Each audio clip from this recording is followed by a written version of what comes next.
Hello students, आज के lecture में हम बात करेंगे पवन ऊर्जा रूपांतरण प्रणाली, विंड एनर्जी कन्वर्जन सिस्टम। यह एग्ज़ाम के पॉइंट ऑफ व्यू से बहुत इम्पोर्टेंट क्वेश्चन है। एग्ज़ाम में हर बार पूछा भी जाता है। देखते हैं इसमें क्या होता है। हम जानते हैं कि पवन में ऊर्जा उसकी गति से मिलती है। पवन ऊर्जा रूपांतरण प्रणाली के अवयवों को हम ब्लॉक आरेख से प्रदर्शित कर सकते हैं। ये देखिए, हमने ब्लॉक आरेख बना रखा है। पहले पवन टरबाइन, पवन गियर, कपलिंग और विद्युत इलेक्ट्रिक जनरेशन, विद्युत आउटपुट। सबसे पहले हमने पवन दिया पवन टरबाइन को, यहाँ से विचलन नियंत्रण को कंट्रोल किया, मतलब यहाँ से कोई विचलन ना हो इसमें। फिर यहाँ से हमने इसको गियर प्रणाली से कनेक्ट कर दिया और उसको कपलिंग से।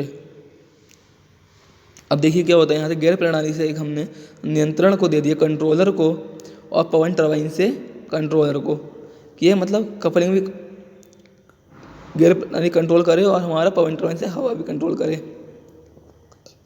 यहाँ से हमने एक सिग्नल, इससे ये उसको विद्युत जनरेटर को दिया, मतलब जनरेटर को दिया। कपलिंग जनरेटर में तो करेंगे।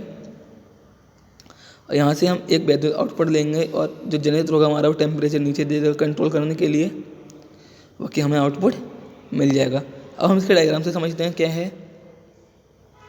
देखिए, हमारा ये जनरेटर लगा है एक, ये ब्रेक हो गए, ये अधिक आउटपुट सॉफ्ट हो गई, अधिक गति सॉफ्ट हो गई, मतलब जनरेटर से जब कनेक्ट है तो रोटेट भी तेजी होगी ना। ये गियर बॉक्स हो गया हमारा, मक स्पार्ट हो गया, हाउसिंग हो गई, ये हमारा हब हो गया। हब से हमने ब्लेड कनेक्ट कर दिए।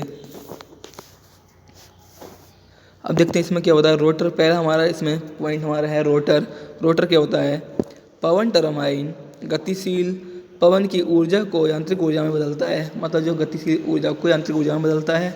ये टरबाइन सामान्यतः उचित संचालन के लिए पेच नियंत्रण और विचलन नियंत्रण होती है।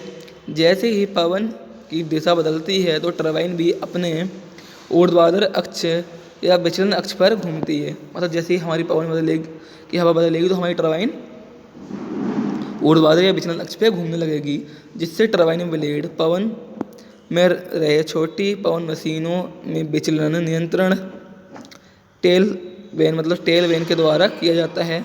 जबकि बड़ी मशीनों में यह कार्य सर्वो मैकेनिज्म जिसे पवन दिशा सेंसर की मदद से किया जाता है। मतलब इसमें टरबाइन ब्लेड में जो हमारी छोटी पवन मशीनें होती हैं उसमें विचलन हम ट्रेल मशीन द्वारा कंट्रोल करते हैं। बड़ी मशीन होती है उसमें सर्वो मैकेनिज्म द्वारा दिशा सेंसर की मदद से करते हैं।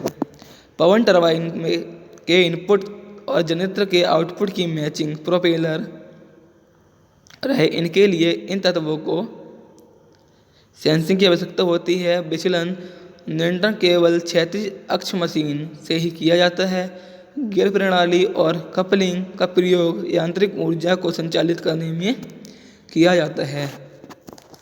अब देखते हैं जनरेटर। हमारा जनरेटर क्या होता है? हम जानते हैं कि जनरेटर पवन टरबाइन की यांत्रिक ऊर्जा को विद्युत ऊर्जा में बदलता है। मतलब ये क्या करता है हमारा जनरेटर? टरबाइन में यांत्रिक ऊर्जा को विद्युत ऊर्जा में बदलता है। समानतः इंडक्शन जनरेटर डीसी जनरेटर और तुल्यकारी जनरेटर का प्रयोग करते हैं।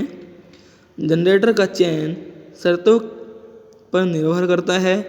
इंडक्शन जनरेटर का तुल्यकारी जनरेटर की तुलना में संचालन, नियंत्रण और मरम्मत में आसान होता है।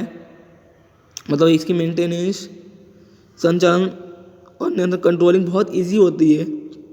तुल्यकारी जनरेटरों को अल्टरनेटर भी कहते हैं, जो बड़े बैक्स के लिए उपयुक्त होते हैं। ये एक निश्चित विभव और आवृत्ति पर शक्ति का उत्पादन करते हैं।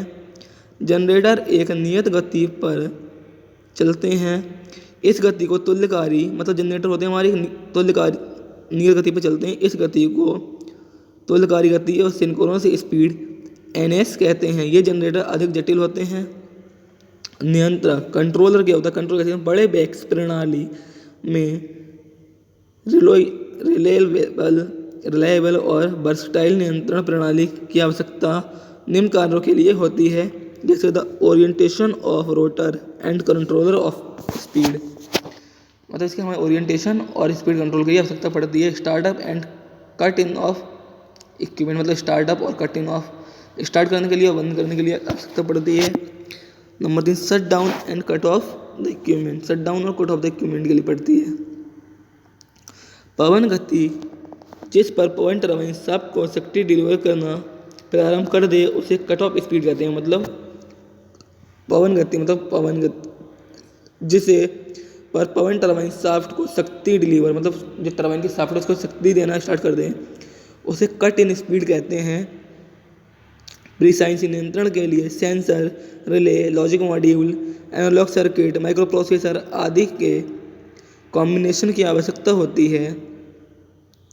सेंसर के आंतरिक, वैद्युत या पेनोमेटिक भी होते हैं। आज के लेक्चर में हम इतना ही पढ़ेंगे। Thank you.